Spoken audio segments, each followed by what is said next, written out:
Hello, everyone, and thank you for joining me for another restful episode of true, scary stories to help you fall asleep. Today, we're going to be reading some true travel horror stories. I hope you enjoy them. I would also like to thank my good friend and brother in horror, the Grim Reaper's Nightmare, for reading the first story in this video. He has another channel now called Are You Afraid? That channel will be linked in the description down below. Make sure to go check it out and give him a subscription.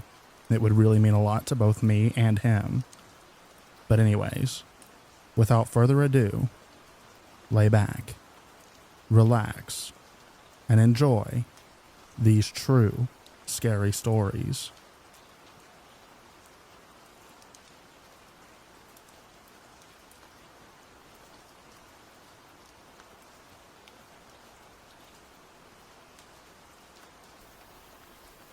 There have been more than a few times where I have been stalked or wolf whistled at before, though I live in a really safe country like Singapore. However, this one incident sticks out like a sore thumb, mainly because we were saved just at the right time.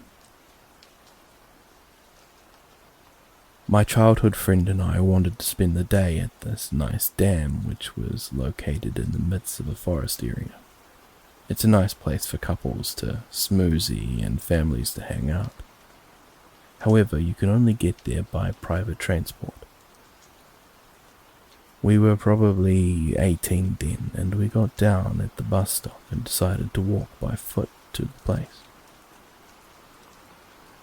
This dam was pretty near to an airport which had ceased operation. It was still being used though, and we took pretty rad close-up pics of the planes.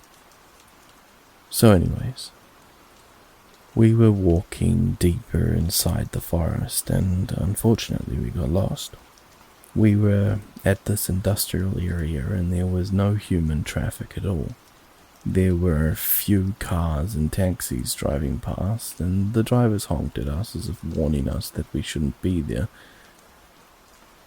We would have walked for about 2 hours, and at that point we wanted to give up.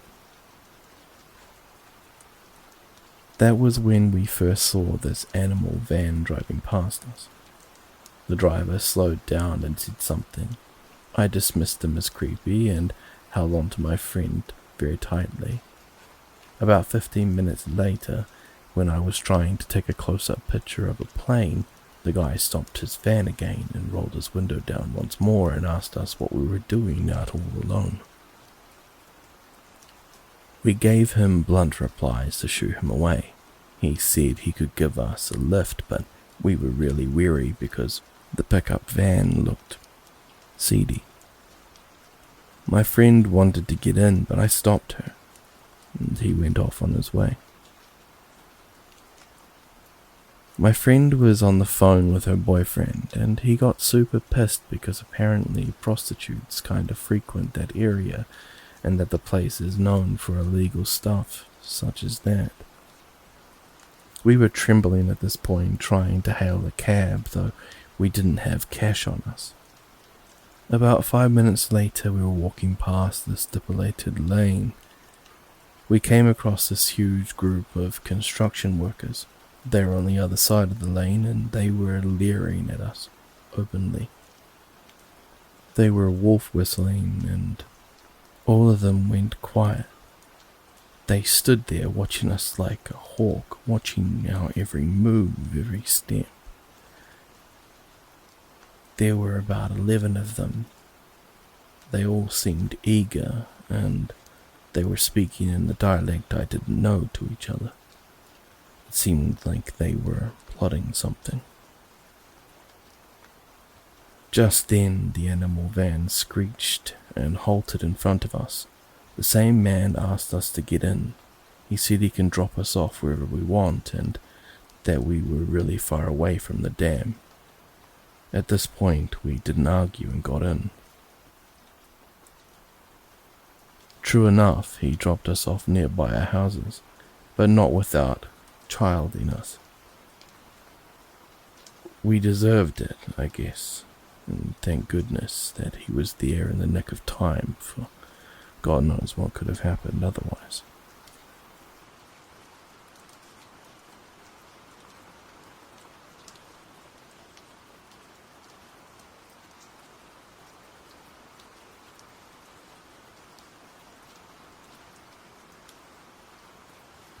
I'm a long-haul trucker. I see and deal with a lot of weird and scary stuff. I was traveling up US 93 in Nevada, heading to Portland, Oregon for a delivery. It was around 1:30 in the morning, and I needed to stop and log my half-hour break. I found a wide spot and pulled off, did my logs up, and made myself a sandwich. While I was eating said sandwich, I noticed a vehicle pull in behind me. I did not get too concerned about it, but kept one eye on it while I ate. Then it got strange. I noticed a figure in the headlight of the vehicle approach the back, driver's side of my trailer, stop, and look like he or she was rubbing the back side of my trailer with his or her hand. Suspicious. I got my pistol out of my lockbox back in my sleeper, cocked and locked it, slid it behind my waistband, and proceeded to climb out of my rig. I walked about 10 feet back, kept my hand on the butt of my pistol, and flicked my flashlight on and aimed it at the person. It was a man. Weird-looking fellow in a dirty whitish trench coat, long straggly hair and bald on top.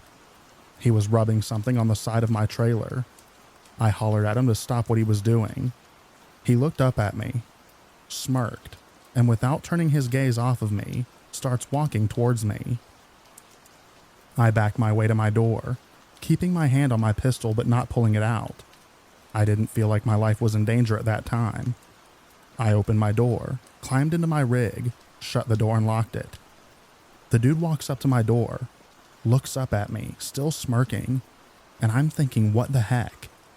This dude is off his rocker. I'm thinking my half-hour break is over and it's time to go. However, while I'm looking down at him and getting ready to turn the key, I feel my truck rock. I jump and look in my driver's side mirror. Nothing. I look over to check my passenger side mirror. And there, on my step, face pressed to my passenger side window, is a freaky, perfect replica of an old witch, smiling rotten teeth cocking her head left, then right fogging up my window. Needless to say, I about sucked my seat up my butt. But that's not the end of it. Oh no. The dude then jumps up on my driver's side step and proceeds to start licking my window.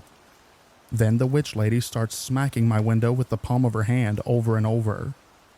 The dude starts telling me to open up. Hey boy, open up. Come on now, open up. We're friendly.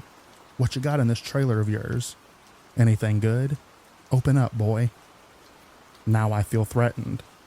I pull out my pistol. The chick immediately disappears off my passenger side step.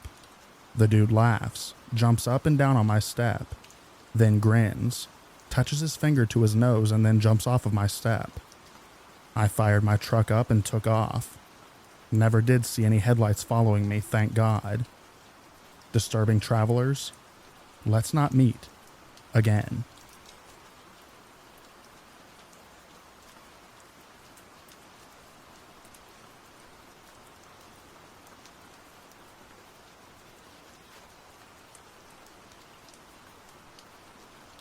I travel to the city semi-frequently for pubs and clubs, and the worst part about that is having to catch public transport there and back. The trips aren't that bad, but the waiting is. I don't know if it's common in other places, but the stations I go through often have weirdos. Once, a guy stood at the top of the stairs, talking about how the Lord has damned us, and various things from the Revelations Bible book would be raining down upon us. He repeated a lot of the phrase, "the world is ending," and spoke to no one in particular really. I assumed that he was on something. Another guy was sat in front of a crowd of people during a pretty congested time, singing what sounded like fairly good opera. I'm not a fair judge though, and rocking back and forth. Even as the train pulled up and people walked past him, he just sat there singing and rocking. The last notable one was just the other day. a guy was pacing around a group of chairs while the station was pretty empty. A few friends and I were sitting on one of the benches in his circle. He was muttering under his breath the whole time, just the same thing over and over. I think it was "extinguish the scars" or something like that. When our train came, the last one of the night, he jogged back down the stairs away from the platform. There have been a few others, but mostly just junkies doing much less interesting things. These are the ones that I remember the best.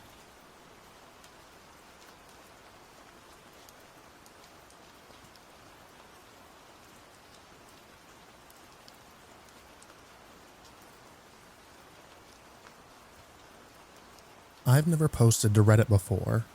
This is my first time. My brother suggested that I tell my story here. I'm a 33-year-old white female from Los Angeles. 3 years ago, my boyfriend and I, as planned for 5 years, turned 30, sold everything we owned, including my car, took his Trailblazer, and decided to just travel around the States and Canada. I guess you could call us backpackers, as we tend to chase good weather, find a state park and backcountry hike into the wilderness for days at a time. My brother likes to joke that we are anti-establishment hippies. We don't necessarily live off the grid, but between the two of us, we have one prepaid phone that we only use for emergencies or checking in with family and friends, and one MacBook which I use for work. I'm a freelance writer and content creator, and I'm on retainer with a robotics company. I mostly write boring white papers or web content. The whole point of our living situation is to live debt-free and have as few bills as possible. I only use free Wi-Fi, so 1 to 2 times a week we have to go to a city with a Starbucks. This background info is only important so you know more about who we are and how simply we live. Neither of us is involved in social media, and know very little of Reddit or Instagram, or we don't use any apps. Because our phone isn't a smartphone, we don't even text. Last summer, we decided to do some backcountry hiking in Arkansas. It's one of those states you don't ever really hear about other hikers visiting. But we read that it had some beautiful natural landscapes, and it does. The rules that this particular park were pretty lax. We didn't need a permit. There were a few basic laws and guidelines, but there was no check-in needed. We had all the basics, and had planned to do a 6-day hike, 3 in, 3 out. The whole time we were out there, we didn't see or hear another soul. But on day 1, we were prepping to move off trail and find a camping spot, as it was getting near dusk. Half-mile off trail is usually the standard for us. We took what looked like kind of an animal trail, and about a half-mile out, we saw a green 2-person tent. It was almost camouflaged in the foliage, so we came on it almost by accident. Some campers prefer privacy. Others are more social. We are the more social type. We've had some great experiences camping near other backpackers, sharing stories, food, and a joint or two. We were nearly around 30 yards away from the tent. It was zip closed, so my boyfriend shouted a greeting to make our presence known. No movement, and no sound. We assumed that green tent guy either wasn't around or didn't want to be bothered, so we started off in a new direction to get some distance between us. We camped. Never heard a peep. We moved along the next morning, completely forgetting about green tent guy, until nearing the end of day 5 on our trek back. We were again looking for a spot to camp off the trail, when we came upon the green tent again. This isn't that unusual, but normally backcountry hikers keep moving, so we weren't really expecting it. The tent flap was open, so my boyfriend yells his greeting again, and nothing. My boyfriend wants to go check it out, saying that it's weird and maybe someone is hurt. I didn't like that idea from the get-go, because even though we hadn't had any bad experiences personally, we'd heard enough stories from other backpackers about hermits and mountain men that want privacy, carry guns, etc. But my boyfriend assured me that we'd be fine, and if all else fails, offer him some weed to keep the peace and go on our way.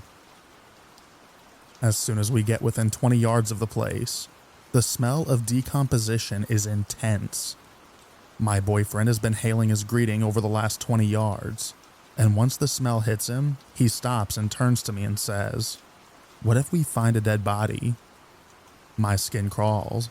I was immediately afraid. I've never seen a dead body before, and I don't want to. The closer we got to the tent, the worse the smell got. I knew for sure we were going to walk in and see some old camper's rotting corpse. What we found was worse than that. Outside the tent was a dead doe's legs, all 4 of them covered in flies. It looked like the legs had been cut most of the way and then ripped off the rest of the way. It was a mess. Inside was the body and head of the deer, but the middle portion was swaddled in a blue fleece blanket that was blood-soaked at the bottom where the legs used to be. It was laying on its side, bottom facing the tent entry. The tail had been cut off, and the back end area was covered in dried blood and a gape, like something had been penetrating it. The same with its mouth. The bottom portion was bent down at a scary broken-looking angle. The tent was open, so we could see everything without having to go inside. Not that we would have anyway, because at this point the smell was almost debilitating. There was a dirty, almost empty clear bottle of Jergens baby oil, and stained green and white fringed kitchen towel. That was it. I immediately started crying and begging him to go. All he could muster was a "what the heck," and we turned and ran. We ran to the trail and jogged down it as far as we could go until dusk was fully on us and we had to set up camp. We didn't go very far off the trail and neither of us slept. We didn't start a fire or use headlamps after full dark.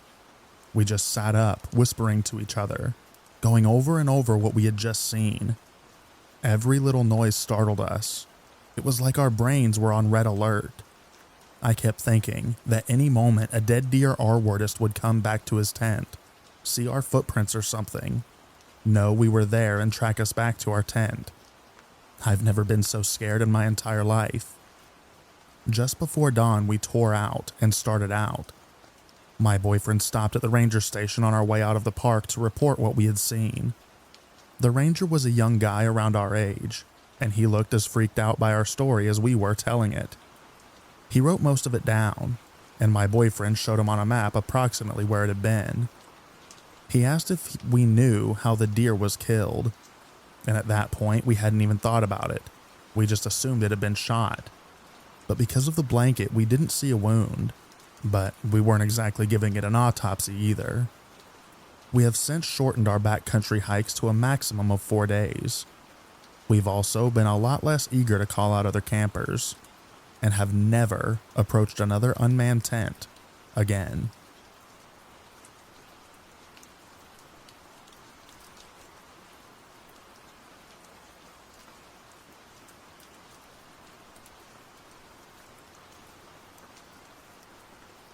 I have lots of creepy encounters during my travels, but I'll start with the most recent one. This is fairly long, as I've had 2 creepy encounters, one after the other.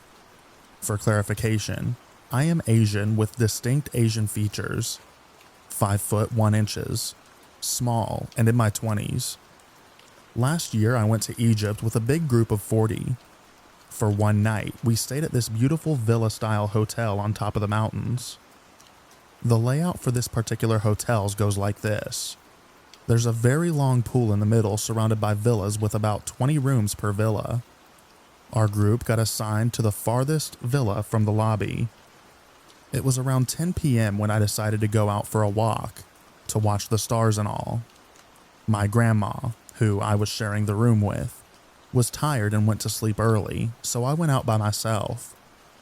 I walked around the pool, enjoyed the weather and the stars. I sat on one of the benches by the poolside. It was then that I noticed one of the hotel staff, a bag porter who helped with our luggage when we checked in, approaching me. I thought nothing of it, but he came by and made small conversation. I brushed it off as I'm just trying to be friendly and courteous to guests. He asked where we came from, and I answered politely. What he said next would give me the creeps. He said that his friend was actually looking for a wife from my country. Okay, dude. I laughed it off and lied that I'm married. He asked where my husband is. I kind of panicked and told him that my non-existent husband got left behind because he had work. He took out his phone and called someone, but I guess the person he was calling wasn't picking up. He told me to wait, but my spidey senses were tingling on overdrive.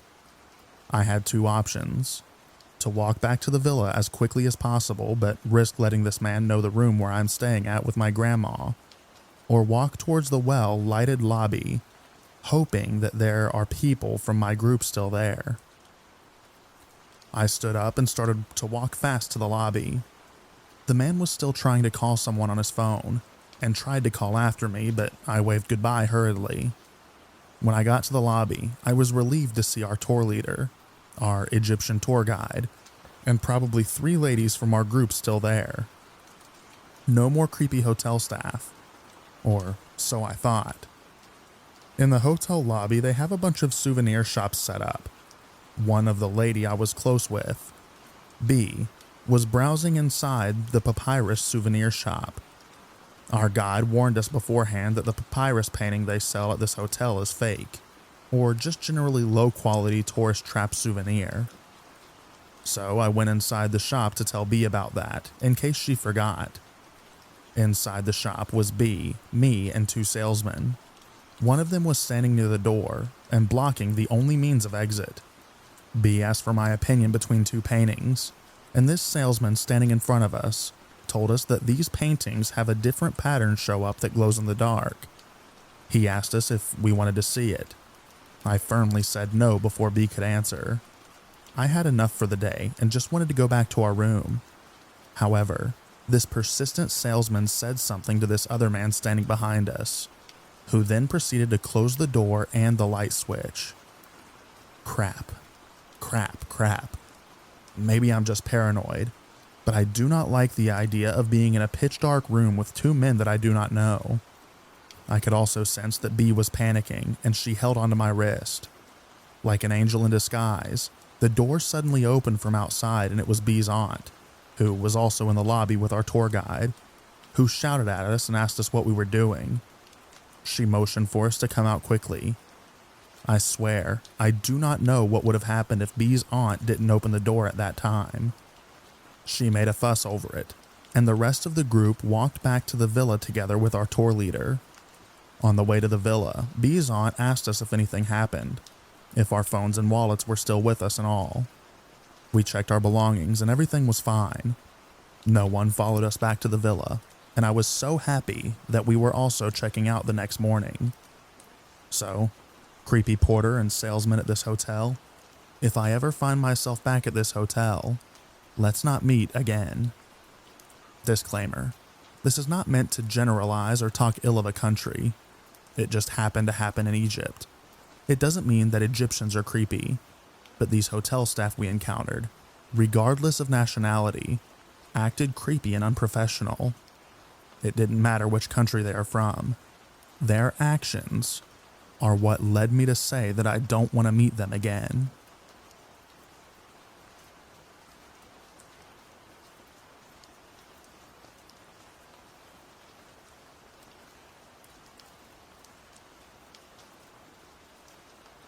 This is a reminder to solo travelers everywhere. This happened to me. It was terrifying, and I'm lucky that nothing worse happened. I'm a heavily tattooed woman, and I often like to travel to get pieces. I'll make a whole trip of it. It's like collecting memories that you'll have forever. With that being said, I booked a trip from Vancouver, Canada to LA for a piece.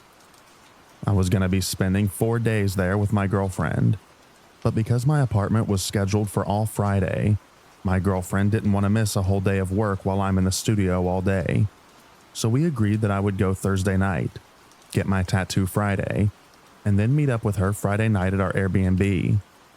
Unfortunately, I arrived at LAX around 11 p.m. It was dark. I was alone in a city that I had only been in once before, when I was 12. I followed the map that she wrote me to try and find the taxi area.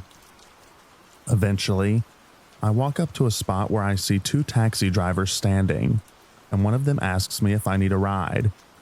I say yes, put my bag in the taxi, give him the address, and away we go. It takes about 2 seconds for this normal guy to get creepy. I can see him staring at me through the rearview mirror as he's asking me questions like, "What are you here for? Are you alone? Are you Russian? Are you sure you're not? I'd really like to take you out for some Russian food. You're really not Russian? I'd like to take you out." Nope, no thanks, and no I'm not. We get to the Airbnb and I say thanks, and I go to get out and he says, "I need to make sure that you get in safe." I said that's not necessary. He insists. It's past midnight by this point. No one's around.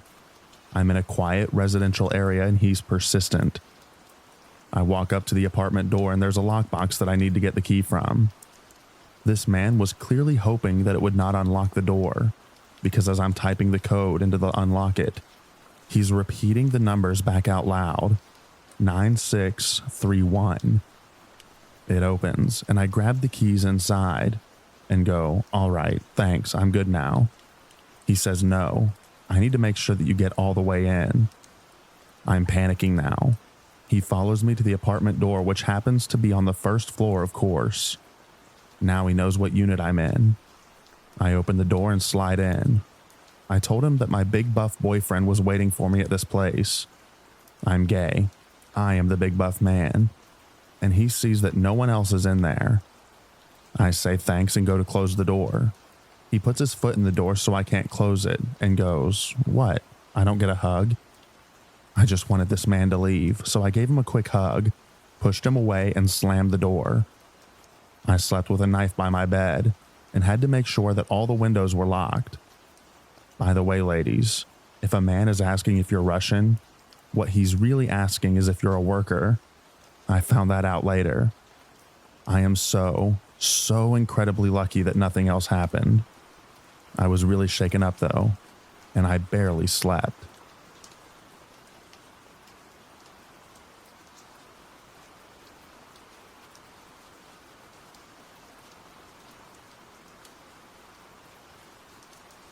I was on a work trip to Portsmouth, New Hampshire a couple years ago. The day I arrived, I asked the employees at the job site what's good there. What do I need to eat? Where are the bars at? I like to go out to dive bars and whatnot when I'm someplace new, and just kind of pretend like I lived there for a while.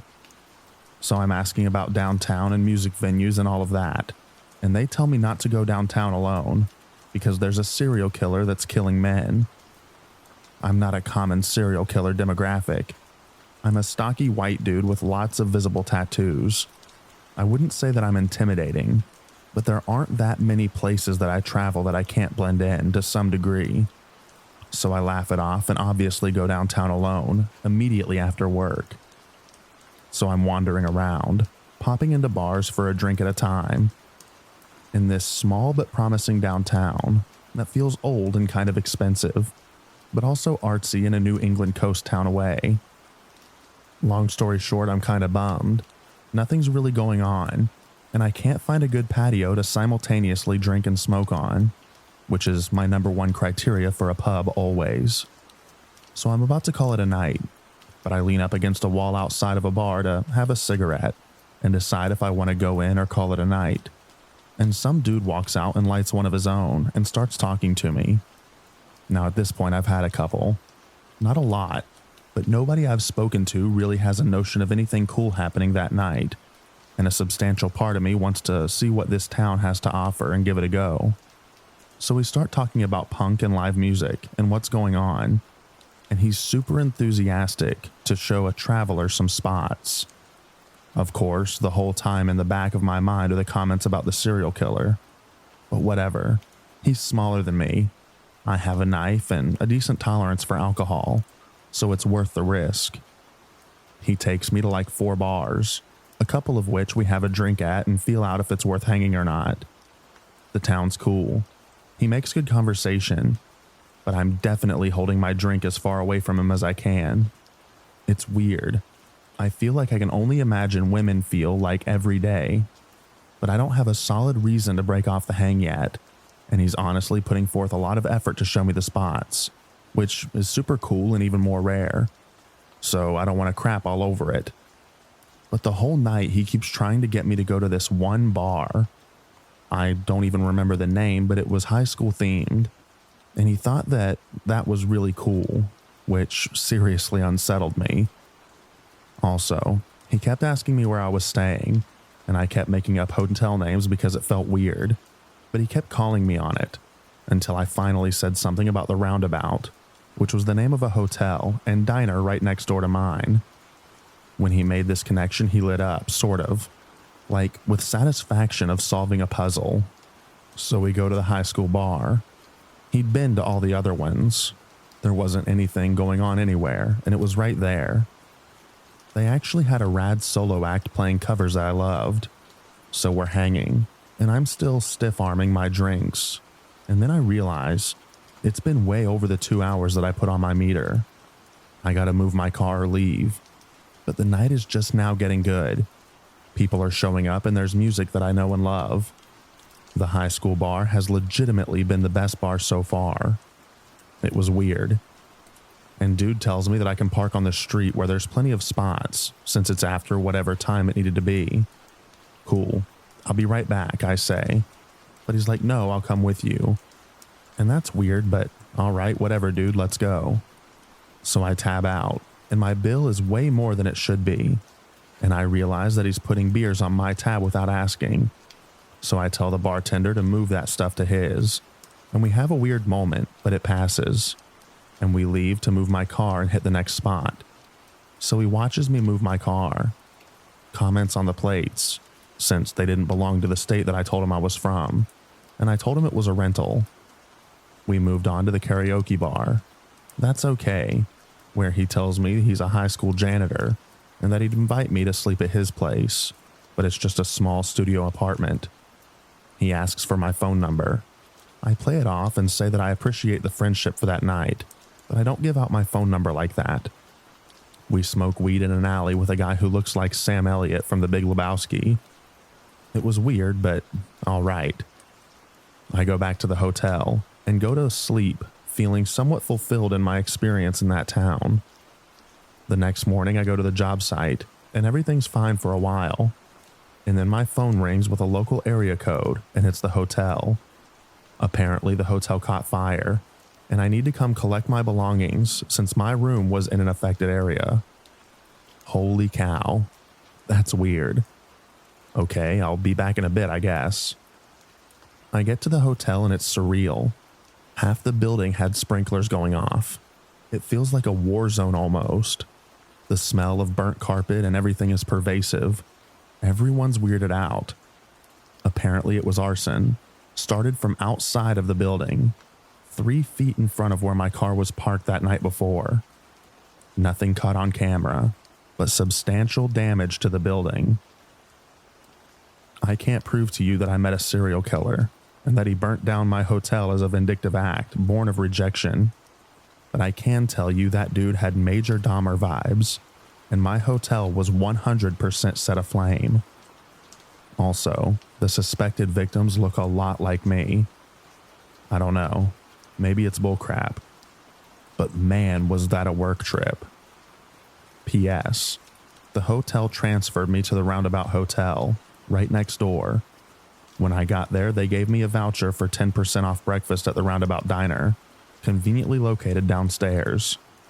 At that diner, I had the best hot sauce I've ever had in my life. I bought a bottle there, and I've been hooked ever since. Hoff's wake-up call. It's got coffee in it.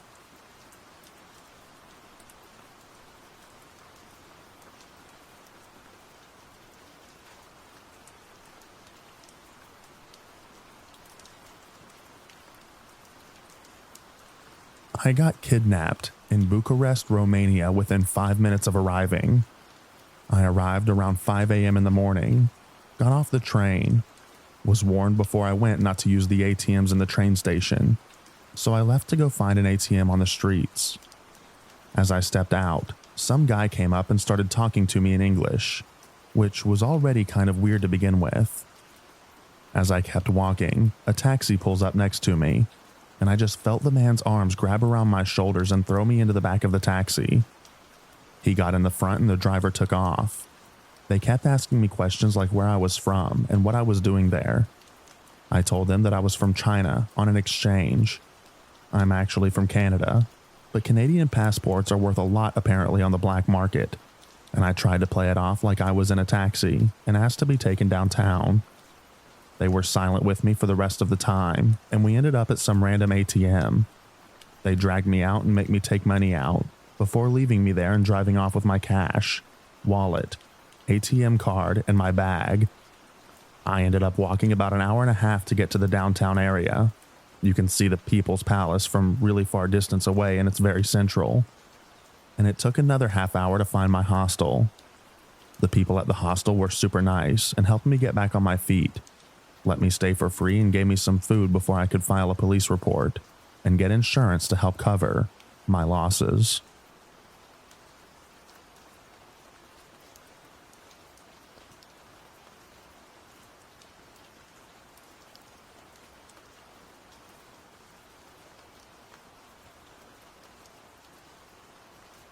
Charles de Gaulle Airport, Paris, France, 2009. While waiting for my flight, I went to the men's room. I had to bring my bags and stuff with me as I was traveling alone. I was in there for not even a few minutes, using a urinal, when a flash mob of maybe 8 kids suddenly come in. They quickly descended on my bags. A few grabbed small shopping bags full of things I'd bought to give as gifts and ran. I quickly aborted my activity, zipped up and lunged for my bags. There were too many, and some escaped before I could do anything. One kid had gotten my laptop bag, but I grabbed the strap. As if well rehearsed, he spun around with a knife, cut the strap in one quick swoop, and started running. I didn't care that he had a knife. Dropping the strap fragment in my hand, I quickly grabbed at the bag while kicking the kid in the butt with my foot as hard as possibly could. The kid cried out in agony and ran off. I spun around and saw the other kid had a knife out separating the zipper for quick access to my larger luggage. I caught his eye, and his face contorted into this angry snarl as if he was possessed, and he started yelling some French obscenities at me. 2 other kids jumped me from behind, trying to get my laptop bag. One was the kid that I'd kicked, and he had his knife out. I let out a furious rage of a yell, snarling at these kids, and quickly slipped off my belt to use as a whip on them. A man came into the restroom, looked at what was going on, looked at me, and started to turn. "La police, s'il vous plaît, monsieur," I shouted. He turned and looked at me again, frowned, then left. I had a feeling he wasn't going to get involved. I still had my laptop bag in hand. The kid I'd kicked ran off, and the other kid who was with him just shuffled back a bit, looking like he was going to size up my altercation with the kid rifling through my large luggage to see if he might have a chance to get something. While the kid on my luggage was feverishly looking through my luggage, the flap now undone, I kicked him really hard in the small of his back. He cried out loudly in pain. I must have heard him, because he had one hand holding firmly onto where I kicked him. I threatened to kick him once more, and he took off, whimpering. The other kid started to leave when the door opened, and another one of those delinquents had returned to see what progress was made. I still had my belt in hand and raised my arm at him. He ducked out. "You better tell your friends to return my stuff," I shouted at the one kid remaining. He cursed at me and left. I got my stuff together and went to a police station in the airport to report the crime. The officer I dealt with looked at me with disdain and a total "I have better things to do" face. I described what happened. He then shoved a clipboard in front of me, handed over a pen, and said fill it out with a heavy accent. I asked about the chances of getting my stuff back. I was told that there was pretty much no chance at all. Another officer there handed me some kind of strap thing and said that I can use that to bind up my bag, since it'll be checked in. Well, I realized I didn't have time for filling out a form that would do me no good, so I secured my large bag and left. Later, I told the friend that I had visited what happened, and he said, "I thought you knew. There are vicious pickpockets and petty thieves in the CDG airport. Never go to the men's room there. Just wait for the one on the plane.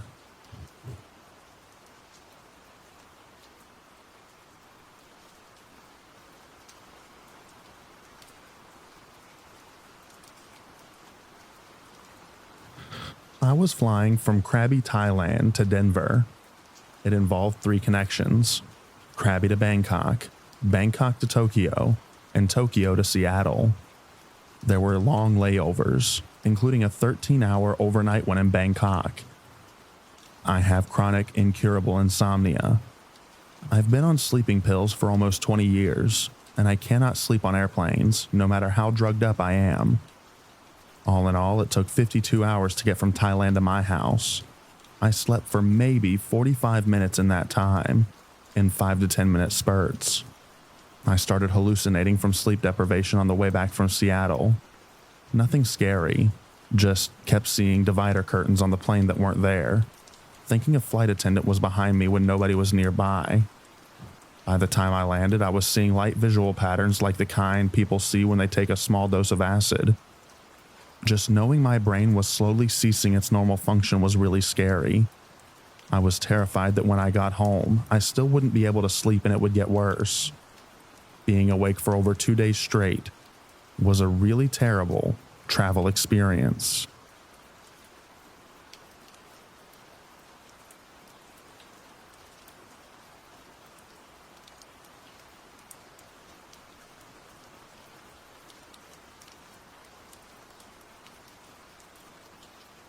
Not me, but a friend of mine encountered some crazy stuff while traveling in Taiwan. This was around Taichung. There were 4 of them, her with 2 other girls and 1 guy. Hopped in a taxi and gave the driver the destination. He goes the right way for a while, then abruptly pulls off into a side road. Still driving along, my friend asks him in Mandarin where the heck he's going. Since they've been to this place before and they know wherever they're going is now not where they asked for.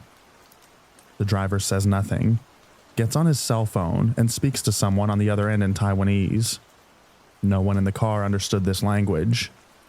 The mystery was how the driver figured this out, since they were all Asian and could have easily passed for natives visiting home for the holidays. The car pulls into an open field, surrounded by trees in every direction, with only a single house in the middle of it. He parks right outside, and it appears people were merging from the building. Several of them. The driver pauses for a brief second, starts the car up again, and commences driving along. A few minutes later, the group find themselves on the side of the main road as the cabbie drives off. What the 3 girls in the back of the car did not know at the time was that upon stopping outside that house, their 4th member sitting up front pulled out his knife and held it right above his knee, making sure that it was in plain view of the driver. Once the cabbie saw this, he started the car up again, no doubt realizing the dangerous situation he had inadvertently found himself in. They never figured out what the driver planned on doing, but anything even close to kidnapping couldn't have been good. The cabbie was reported to the authorities, but they left for the States before finding out anything further.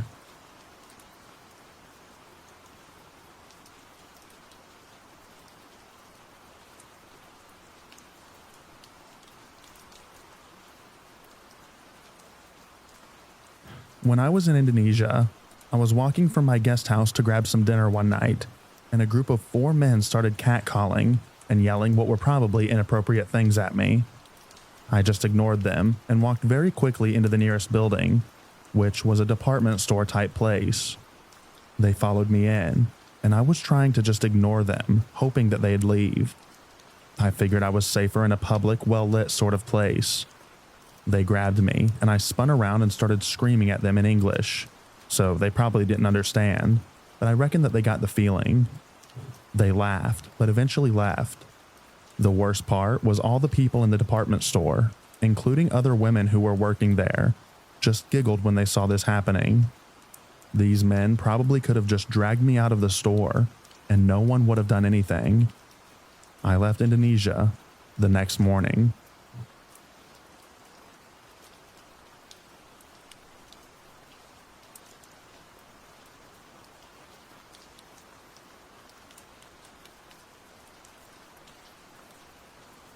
Yucatan, southern Mexico. My brothers and I told a local in a bar we were looking for Moda. We were in some super small town where everyone gets home at 4 from work, gets loaded, and is passed out by 8. This character says he'll take us to the town dealer, and since we were drunk, decided to go along. This isn't your friendly suburban stoner who slings baggies out of his parents' garage. This was some next-level narco stuff. With rooster fighting in cages outside, a tall gate, and razor wire all around the house, which by town standards was a mansion, but by American standards, it was a big 30-year-old house that wasn't maintained. My drunkest brother decides to go for it, while we wait outside.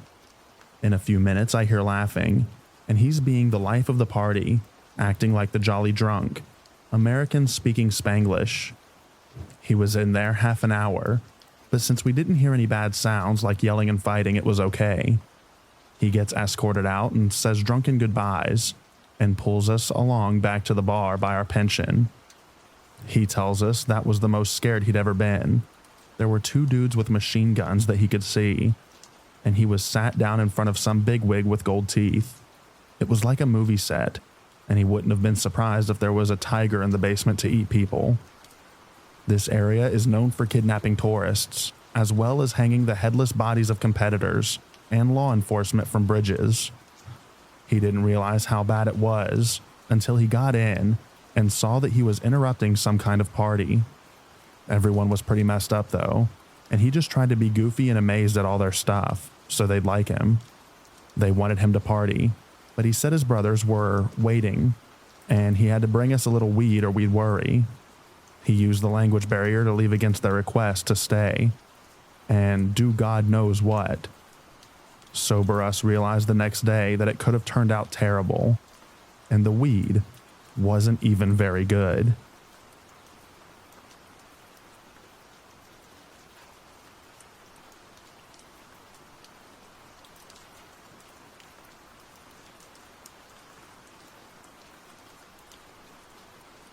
I was living in Nepal during the highly suspect massacre of the royal family.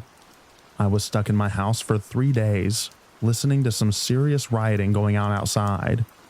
Someone set a bridge near my house on fire.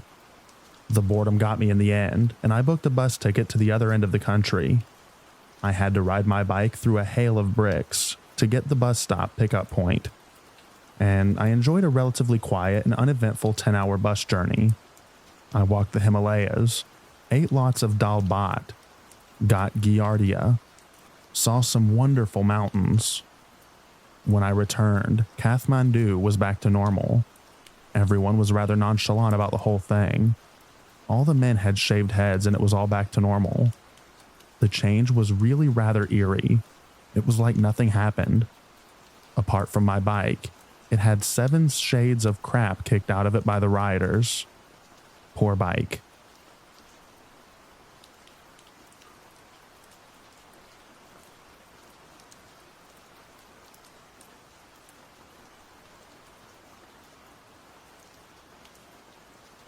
I traveled to Paris when I was 17 with a group of students from my school.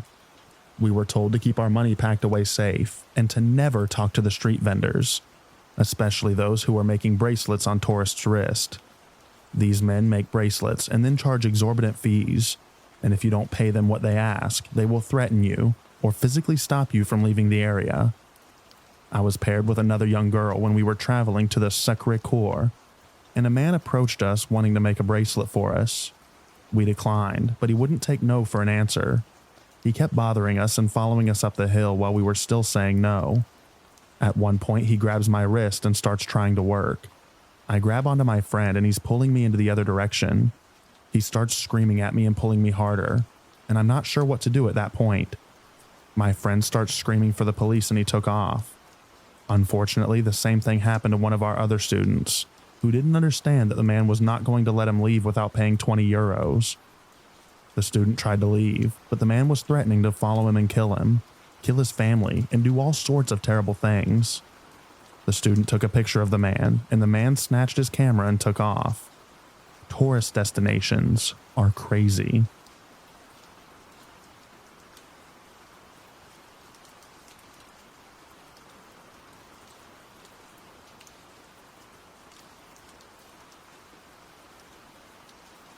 In 2005, a couple friends and I went to Tijuana, Mexico for a day of shopping and cheap tequila. I got lost trying to find my way back to the border and ended up in a crappier area of town. A cop car pulls me over and out gets 4 men, not in police uniforms and carrying large rifle machine gun looking things. All 4 of us girls are trying not to lose our crap when they just start screaming at us in Spanish. They're yelling for us to get out of the car, but we weren't moving fast enough for them. They rip the doors open, pull us out, push us to our knees on the side of the road, and start digging through our car. We all thought we were going to die that night. They just stole everything worth anything from our car and then hightailed it out of there. We were very, very lucky to have left with our lives.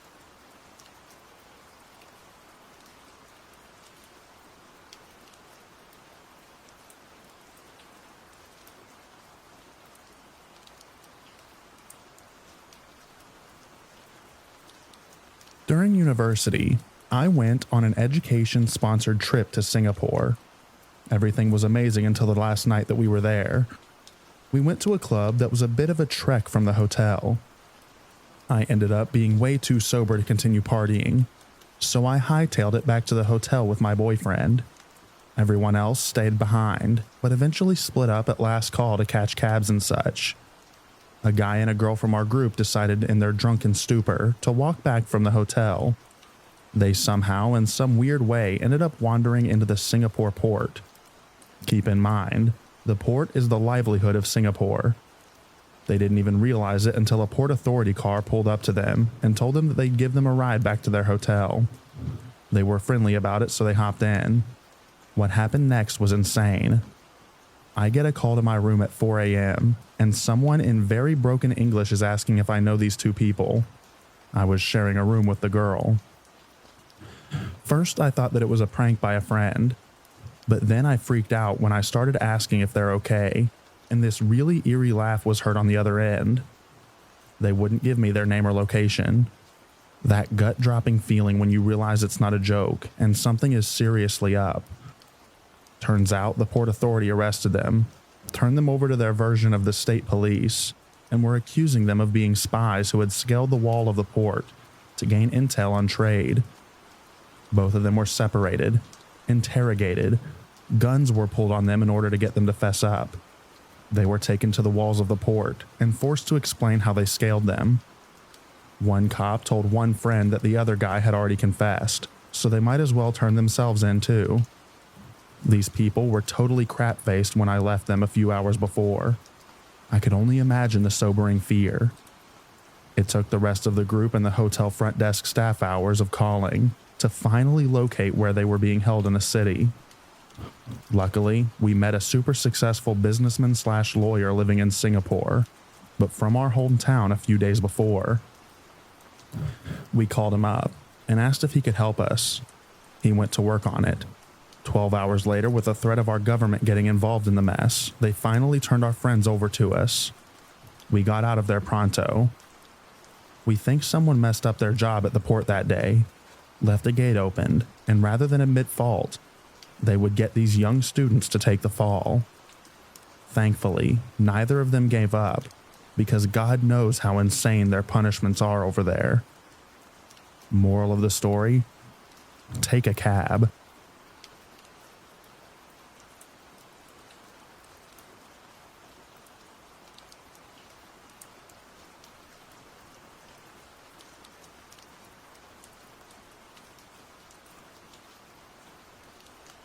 My older sister and I were traveling together all through East Asia last year.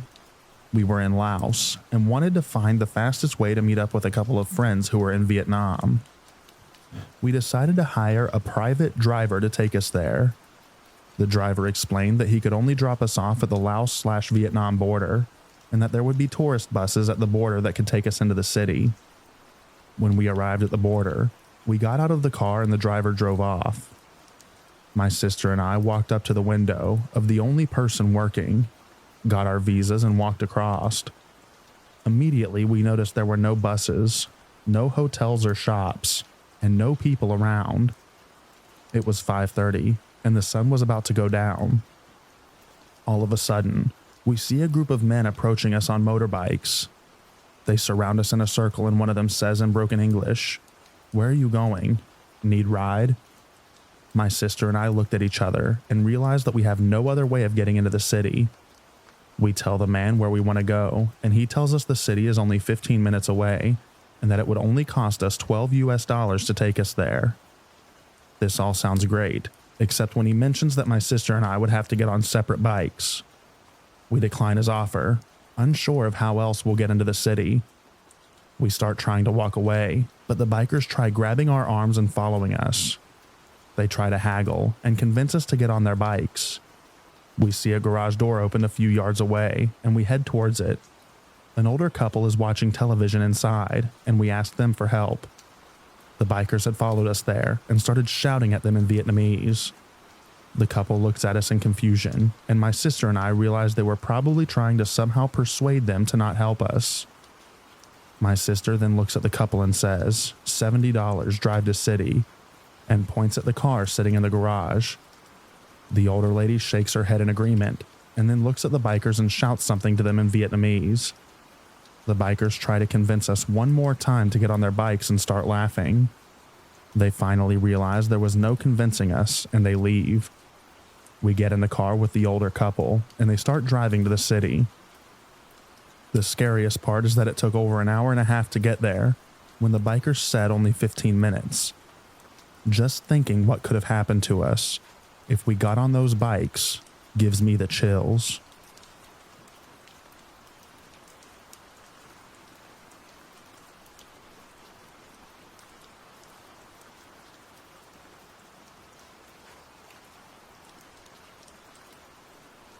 This isn't terribly scary or intense.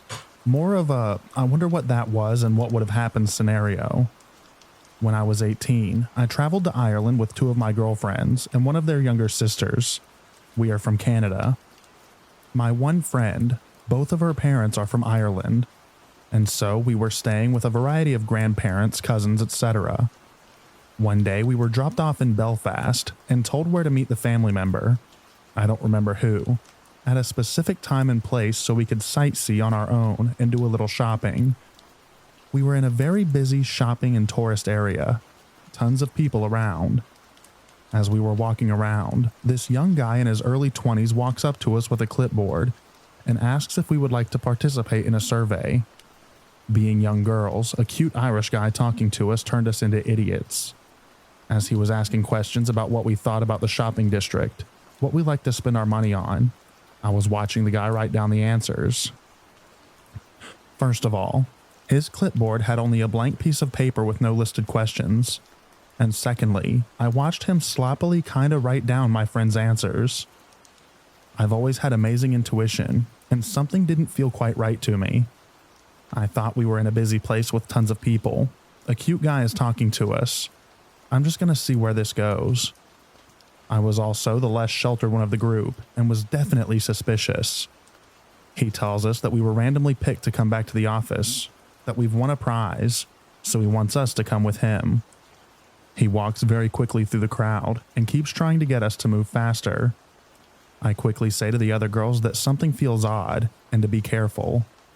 He leads us into a rundown building, and there's a huge staircase. It's dirty and there's garbage all over the floor. Remember, this is in the middle of the day, and there's a crap ton of people around, but now we are out of sight from the public area. He waits for us and tells us to go ahead of him. The three other girls start giggling and walking up the stairs. He's behind them and then me. I just say, "Stop, don't go up there, we are leaving now." And this guy freaks out on me and is trying to block the girls from coming down the stairs. I push him and yell, "Run." They all realize how stupid we are being and rush down the stairs. We ran in a panic with this guy running after us, yelling, "No, no, don't run away. I was going to give you a prize. Don't wreck this for me." I couldn't believe how dumb we were, and I told the girls as much. We swore we wouldn't tell any of the family what we had done. I have no clue what the prize was waiting for us at the top of those dirty stairs. And personally, I really don't care. I realized in that moment how naive I was. and to listen to my intuition, which has protected me many, many times throughout my life. What a bunch of idiots we were.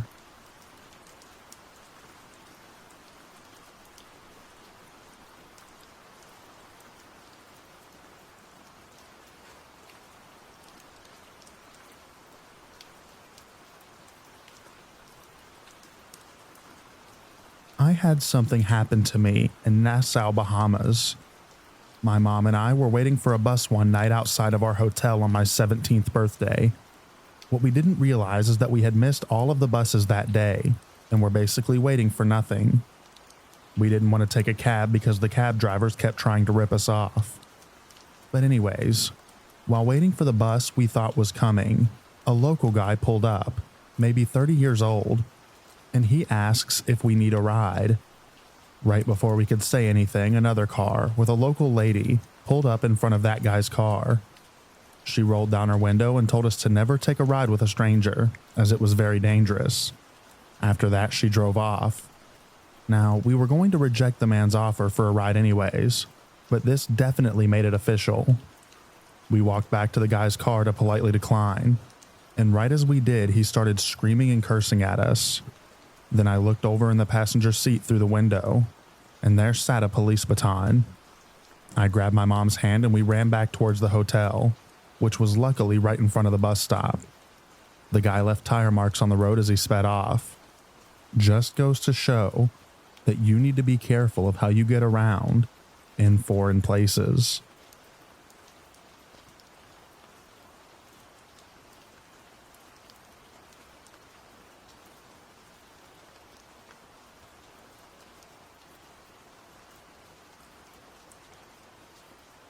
I spent about 3 years backpacking around the world and definitely came back with some pretty good stories.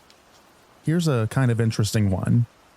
After a big night out in Brussels, I started walking back to my hostel or hotel.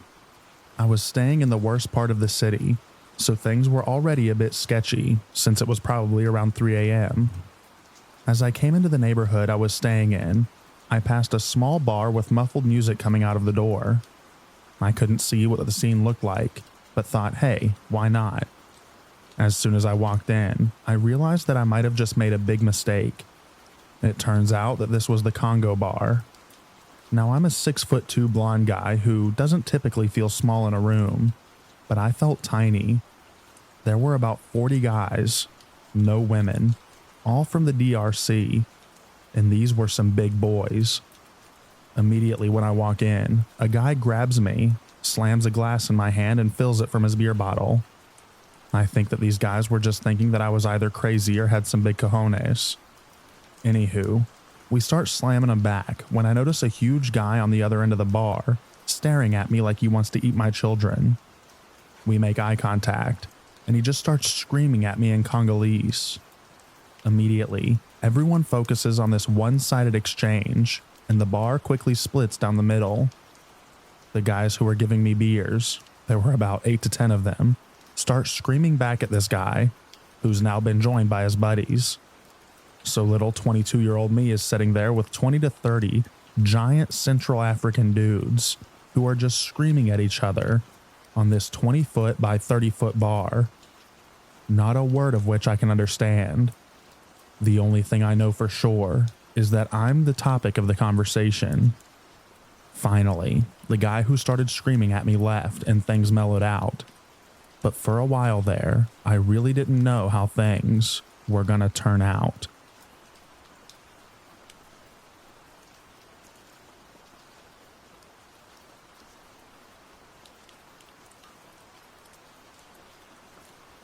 This happened a few years ago when I was around 17 years old. I just finished my first semester in college, and I was homesick and was very much excited to go home. I'm going to a university about 4 to 5 hours away from my hometown. My hometown is an island. To go home, I need to ride a bus from the city to a port for about 2 hours and ride a ferry boat for about another 2 hours. I got to the bus terminal early and was the first passenger on the bus. I sat near the back on a window seat. About 15 minutes later, a man around his 40s asked if he could sit beside me. Around this time, a lot of passengers has filled in the seats already, so I didn't really think much about him choosing to sit beside me, so I said yes. I don't think this data is important, but he was bald, his face and body kind of similar to Mr. Clean. A few minutes later, he started to chat with me and asked me if I was alone. I started to get a weird feeling, but I kept replying to be polite. He also asked how old I was and where I was going, and other personal questions. I kept my replies short, so he would take the hint, and fortunately he did. After this, a fruit vendor went up, and he bought some grapes, relevant for later. Then the bus started to run. About an hour into the bus ride, my mom called me to tell me that she was not sure if my dad could pick me up from the port because she was at a meeting and she was not sure when it will end. She does not drive and my dad picks her up. When the call ended, the guy started talking to me again and asked who it was. It was foolish of me, but I answered that it was my mom. He asked why my mom called, and I replied why. He smiled and said, "So that means you're going to..." name of place. "I'm going there too for a vacation. Let's just go together." I don't know why, but I just didn't react or anything. I was getting scared at that point. But what would I do? If I get off the bus, what if he will just follow me? I just decided that it was safer to just remain calm.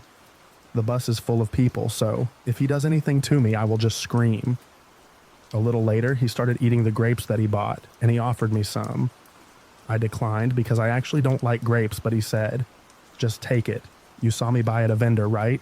Don't worry, it's safe." I got really creeped out at this comment, because what is he implying?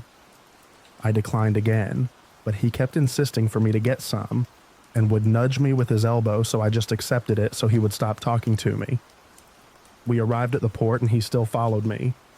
After I got my ticket, I ran away and hid at the women's bathroom. There are a lot of people, so I know he won't follow me there. While I was there, I got a call from my mother saying that her meeting ended and they could pick me up at the port. I was relieved. I should have told her about the man, but I didn't want her to worry, so I didn't really say anything. When I went out, the man was already gone. I boarded the ferry and prayed that he won't see me, but unluckily he did see me and sat beside me. I froze. I didn't know what to do. He continued talking about how he wants me to tour him around the island. He also said that he doesn't know what to ride, to go to the town center, so he asked if I could go with him. I stayed silent and just nodded. I didn't want him to be angry, because I was afraid he would do something to me. I just hoped that I would immediately see our car when the ferry would arrive at the island, so I could part ways with him immediately. He continued talking to me and even asked me for my number, saying that he needs to have it so that he can contact me, if so that we could tour together. I gave him my number, but I changed a 3 to an 8. He then proceeded to dial that number, but it didn't ring. The number was invalid. He looked at me and asked if I gave him a wrong number. There was a hint of anger in his eyes, and he said that I should review the number that I gave him. I was shaking at this point, and was actually glad that I changed just one number, so I pointed out that I must have typed an 8 instead of a 3. He laughed and told me, "I thought you betrayed me. How could you give a wrong number to a friend?" After the longest 2 hours of my life, the ferry is finally about to dock. I could actually see our car parked near the exit of the port. When we arrived, I hurriedly went down, and the man still followed me. He asked me where we would get a ride to the town. I motioned to where the terminal for the transportations are, and I went the other way to our car. He asked me where I was going, and I told him that my parents came to pick me up. I could see that my dad was waiting outside the car. The guy gave me an angry look and said, "But I thought they will not pick you up." I just shrugged and continued walking. I went to our car and gave my dad a hug. He asked who that man was, and I told him that I will tell him later. My mom was in the car, so I didn't want her to worry. When we got home and I told my dad what happened, he was angry at the man. He told me to just stay home for a few days. He also went with me when I had to go out. A few days later, the man called me, but I didn't answer. He called me about 3 times and he texted me. We could have had a lot of fun. I blocked his number after that and never saw him again, and I hope I never will.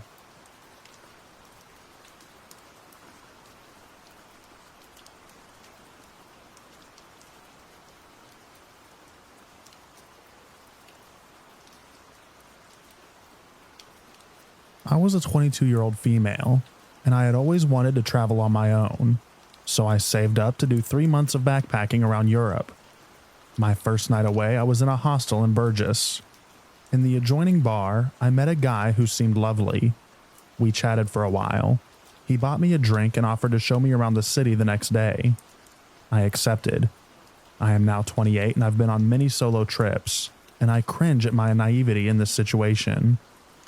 It got late, and I said I was going to my hostel, which required going outside then back into a building next door to use a key fob. He walked outside with me, and as I said goodnight, he leant in to kiss me. So I stepped away and asked him what he was doing. He then leaned his hand against the door and said, "Can I come inside with you?" At this point, my heart was hammering. In hindsight, I should have yelled for someone, but instead I pushed his arm to one side and quickly tapped my key to go in. I turned to look as I walked up the stairs, and he was watching me the whole time. I'm lucky he didn't force his way in after me, but it definitely taught me to be wary of friendly locals from then on.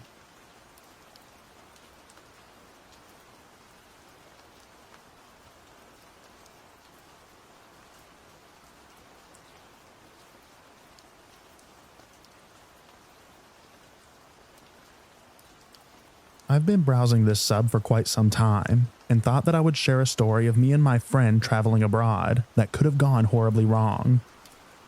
This event occurred in the summer of 2018. My best friend, a 21-year-old female, and I, also a 21-year-old female, had just graduated college and planned a post-grad trip to the Dominican Republic. We stayed 1 week at a beautiful resort by the beach. Unfortunately, we would encounter many strange individuals during our stay. This story, however, takes place in the first afternoon after we arrived. Earlier that day, as we were getting ready for the beach, we were talking about how much we wished we had some weed. We were pretty heavy smokers at the time and thought that smoking would make the whole trip 10 times better. Fast forward a couple hours, we're on the beach having a good time, playing music, taking pictures, playing in the water, etc., when all of a sudden some guy comes up to us. He seems friendly and harmless at first. He tells us how great we look and offers to take a photo of the two of us together on our phones. We were very excited about this and agreed. After he took the picture, he kept commenting on our appearance, and stupidly just thought that he was being nice, gassing us up, and we didn't get any weird vibes. Then the guy asked us if we like weed. My friend immediately says yes, and he says he knows where we can get some good stuff, just a little ways down the beach. He said he could take us. My friend agrees and we start walking with him. This whole time I'm not paying attention, and I thought he asked us if we like movies, not weed. I asked her why we're going to go buy movies, and she looks at me like I'm an idiot and says, "Weed. We're buying weed." At that moment, we both realized we left our bags and wallets at the beach by our chairs and didn't have any money or our phones. We told the guy this. Yeah, I know, we're stupid. And he told us no problem. At this point, we've been walking a little while and had passed most of the resorts in the area. We started entering into a more local part of the beach. At this point, I get nervous because there's probably a dozen men all staring at us hard. Of course, all we had on us were swimsuits, which didn't help. Eventually, this guy leads us to some small beach shop and takes us to a back room. We go inside. He locks the door behind him. In this room was a single desk, 2 chairs, and wall-to-wall cigars. There was also another man in this room sitting at the desk with a gun tucked in his pants. At this point, me and my friend are both very nervous and scared. He tells us to sit down, and we do because we're terrified. The guy we met at the beach tells Gun Guy that we're going to buy some weed. The guy at his desk is friendly-ish and says no problem. He asks how much and we tell him. We mention again that we left our money at the resort and maybe we should go back and get it and come back later. He says no, it's okay. His guy will go back with us and collect the money. He said that we can take it now, but only if we do him a favor. Nervously, we ask him what the favor is because we just want to get out of there as soon as possible. He says he'll give us the weed and roll it for us if we show him something. We quickly say no and try to laugh it off. However, he continues to ask, and I start to get nervous that he won't let us leave unless we do what he says. I quickly tell him that we have boyfriends, so we can't do that, but we can give him a hug if he'd like. Him and his guy then look at each other and bust out laughing. My friend and I are really scared at this point. He starts talking about how good it is, how it's Jamaican, and he's giving us a deal that we need to do something for him. We offer to pay more, but refuse to do anything for him. Then he starts asking us in Spanish, hoping to trick us into agreeing.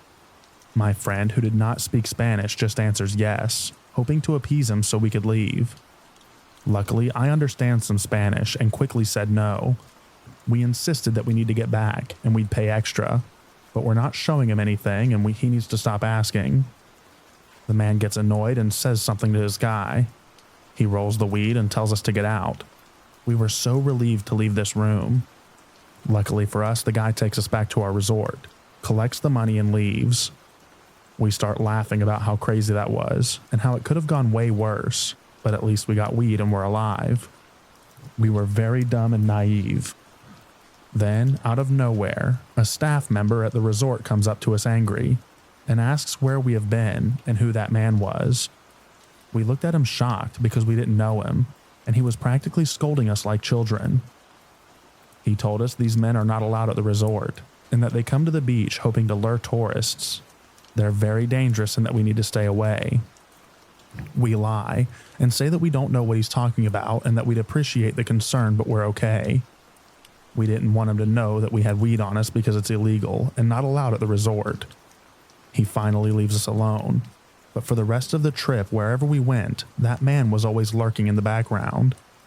I couldn't tell if he was suspicious of us or if he called himself watching out for us. Anyways, that was just one of many creepy experiences I've had while abroad. If you like this story, let me know.